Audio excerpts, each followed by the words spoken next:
गर्मियों के दिन थे। सूरज आसमान में आग बरसा रहा था और जंगल के पेड़ों की पत्तियां सूखी हवा में सरसराती थीं। उसी जंगल में एक नन्हा प्यारा हाथी रहता था, गोलू। गोलू की चमकती आंखें, छोटी सी सूंड और हिलती हुई गुलाबी कान उसे बाकी सब हाथियों से अलग बनाते थे। वह बहुत जिज्ञासु था, हर चीज के बारे में सवाल पूछता, सबकी मदद करता और हर वक्त कुछ नया सीखने की कोशिश करता। एक दिन गोलू नदी के किनारे खेलने गया। वहां उसने देखा कि नदी का पानी बहुत कम हो गया है। पहले जहां लहरें खेला करती थीं, अब वहां कीचड़ और छोटे छोटे गड्ढे बचे थे। गोलू को कुछ अजीब सी आवाज सुनाई दी, छप छप छप छप। वह पास गया तो देखा दर्जनों मछलियां कीचड़ में फंसी तड़प रही थीं। उनकी चमकती देह पर धूप पड़ रही थी और वे सांस लेने की कोशिश में मुंह खोल रही थीं। गोलू का दिल पसीज गया। ओह, बेचारी मछलियां, उसने कहा। अगर मैंने कुछ नहीं किया तो ये सब मर जाएंगी।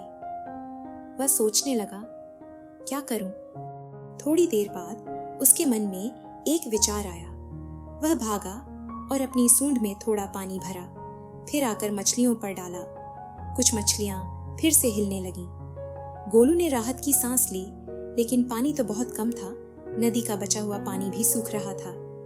गोलू ने ठान लिया, वह हार नहीं मानेगा।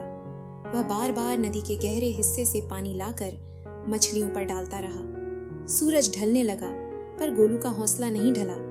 वह पसीने से भीग गया था, सूंड थक चुकी थी, मगर उसका दिल अब भी दया और साहस से भरा था।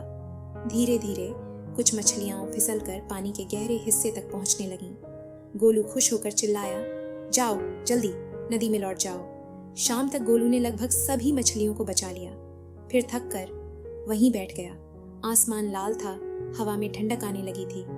अचानक उसने देखा नदी का पानी धीरे धीरे चमकने लगा। नीली रोशनी उसमें नाचने लगी, जैसे चांदनी ने जादू बिखेर दिया हो। तभी पानी के बीचों बीच एक रूपहली आकृति उभरी। वह थी नदी की आत्मा। उसकी देह जल जैसी पारदर्शी थी, बालों में कमल के फूल सजे थे और उसकी आवाज मधुर जलधारा जैसी थी। गोलू, वह मुस्कुराकर बोली, तुमने मेरे बच्चों को बचाया है। तुम्हारे दिल में जो दया है वही सच्चा बल है। गोलू ने डरते हुए कहा, आप कौन हैं?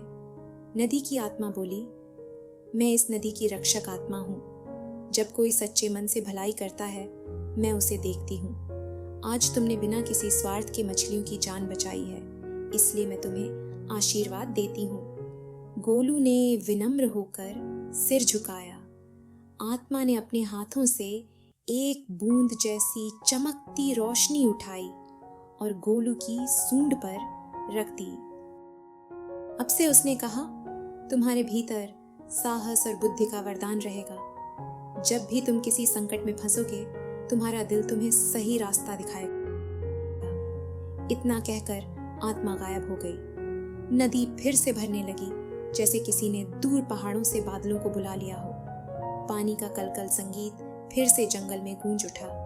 अगली सुबह जब बाकी हाथियों ने देखा कि नदी फिर से लहरों से भर गई है, तो सब हैरान रह गए। गोलू, तुमने तो चमत्कार कर दिया, एक बड़े हाथी ने कहा। गोलू मुस्कुराया, नहीं चाचा, मैंने तो बस मदद की थी। बाकी सब नदी माँ का आशीर्वाद है। उस दिन से गोलू सबका प्यारा बन गया। वह केवल बलवान ही नहीं, बुद्धिमान भी था। जंगल के जानवर किसी परेशानी में फंसते तो सबसे पहले गोलू से सलाह लेते, और जब भी शाम को नदी किनारे हवा बहती, उसकी लहरों में कभी कभी गोलू को वहीं रुपहली चमक दिखती, मानो नदी की आत्मा मुस्कुराकर कह रही हो, दयालु और साहसी रहो मेरे छोटे मित्र। साहस और दया का फल हमेशा मिलता है। जो दूसरों की मदद करता है, प्रकृति स्वयं उसकी रक्षा करती है।